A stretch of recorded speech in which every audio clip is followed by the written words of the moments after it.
మార్చి 14న జనసేన ఆవిర్భావ వేడుకలు ఘనంగా నిర్వహించాలని జనసేన పార్టీ నిర్ణయించుకుంది.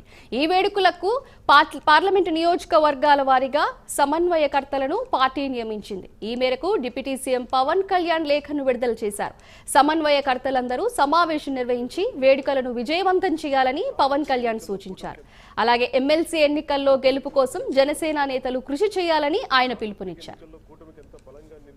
అందరికీ నా హృదయపూర్వక నమస్కారాలు. సార్వత్రిక ఎన్నికల్లో కూటమికి ఎంత బలంగా నిలిచి ఎంత స్ఫూర్తిని చూపించారో అదే పట్టభద్రుల ఎమ్మెల్సీ ఎన్నికల్లోనూ చూపి మద్దతు ఇవ్వాలని కోరుకుంటా ఉన్నాను.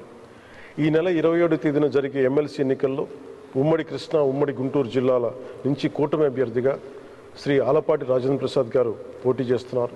వారికి మొదటి ప్రాధాన్యం ఓటు వేసి గెలిపించవలసిందిగా మనస్ఫూర్తిగా కోరుకుంటున్నాను. అందరికీ నా హృదయపూర్వక నమస్కారాలు. సార్వత్రిక ఎన్నికల్లో కూటమికి ఎంత బలంగా నిలిచి ఎంత స్ఫూర్తిని చూపించారో అదే పట్టభద్రుల ఎమ్మెల్సీ ఎన్నికల్లోనూ చూపి మద్దతు ఇవ్వాలని కోరుకుంటా ఉన్నాను. ఈ నెల 27వ తేదీన జరిగే ఎమ్మెల్సీ ఎన్నికల్లో ఉమ్మడి కృష్ణా, ఉమ్మడి గుంటూరు జిల్లాల నుంచి కూటమి అభ్యర్థిగా శ్రీ ఆలపాటి రాజేంద్ర ప్రసాద్ గారు పోటీ చేస్తున్నారు. వారికి మొదటి ప్రాధాన్యం ఓటు వేసి గెలిపించవలసిందిగా మనస్ఫూర్తిగా